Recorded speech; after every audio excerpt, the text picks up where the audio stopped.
wabarakatuh. Perkenalkan, nama saya Ninda Febrina Putri. Di sini saya akan menjelaskan materi mengenai hakikat anak dengan muscular dystrophy.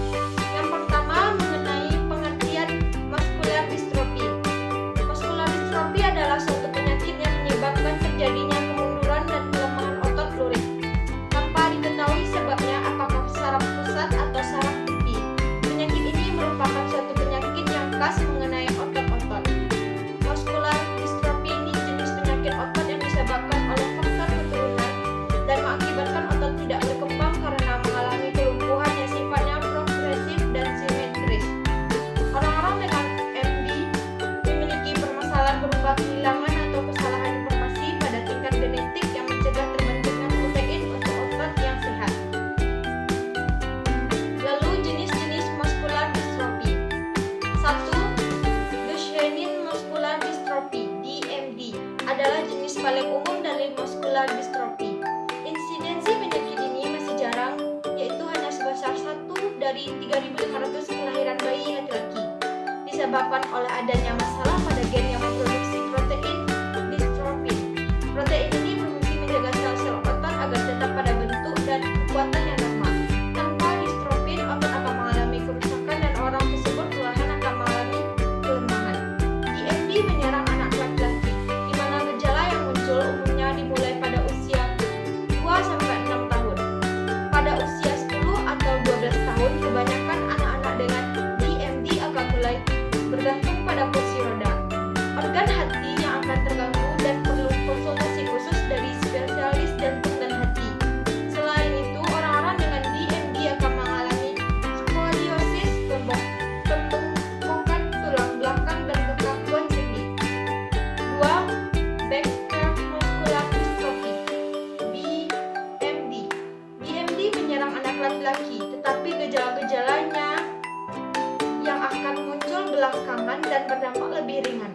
Orang dengan BMD akan mengalami gejala seperti kerusakan dan kelemahan otot-otot yang terkadang tidak akan terlihat sampai usia 10 tahun atau bahkan usia dewasa.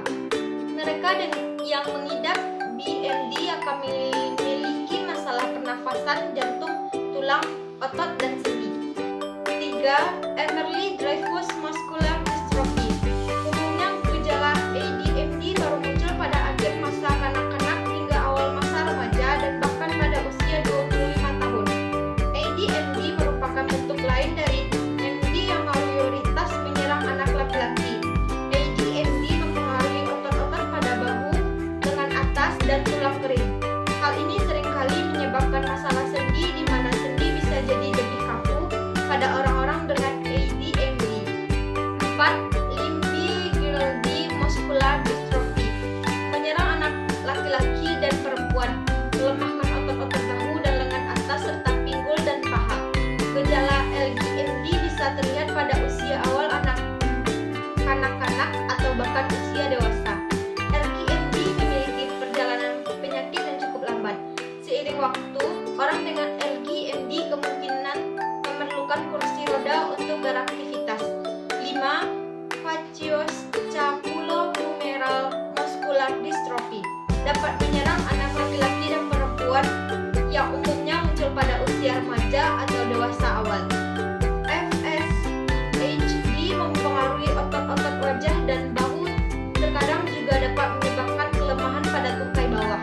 Orang dengan tipe MD ini akan mengalami kesulitan mengangkat tangan atau menutup mata dengan rapat. 6. Myotonic muscular dystrophy merupakan bentuk MD yang dimana otot akan memiliki kesulitan untuk beristirahat. Pada remaja, kasus ini akan menyebabkan beberapa permasalahan, termasuk adanya kelemahan otot, pengkerutan otot, katarak, serta permasalahan jantung.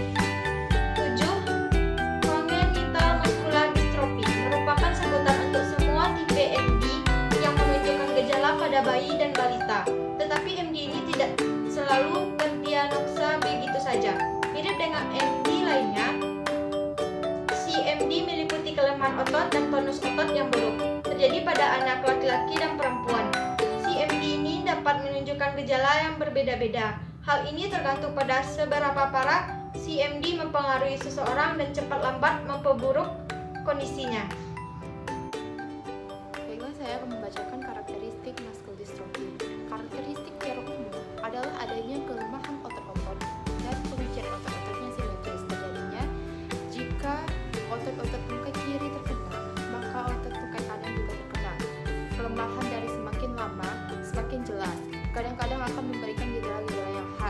Gejala-gejala yang khas itu yaitu: 1. Waktu duduk, anak punggungnya membungkuk ke depan dan sering duduk dengan kedua tangannya menahan berat badan. 2. Anak tadi baru berdiri dari duduk, maka kadang-kadang ia mengangkat badannya dengan bantuan tangan. 3. Bila ia hendak bangun dari posisi jongkok, ia harus mengangkat paha dengan bantuan tangan, dikenal dengan Roman lumbar. Yang 4. Otot-otot terikat yang menjadi lemah akan menonjol keluar, kelihatannya seperti bersayap atau wing scaffold. 5. Anak akhirnya tidak dapat lagi duduk atau berdiri sehingga gerakannya menjadi merayap. 6. Kelemahan otot dan atrofi bersifat simetris. Gejala ini agak berbeda dengan atrofi dan pada penyakit polio. 7. Adanya kelemahan otot dan atrofi akan timbul kekakuan sendi dan salah satu bentuk dari sendi.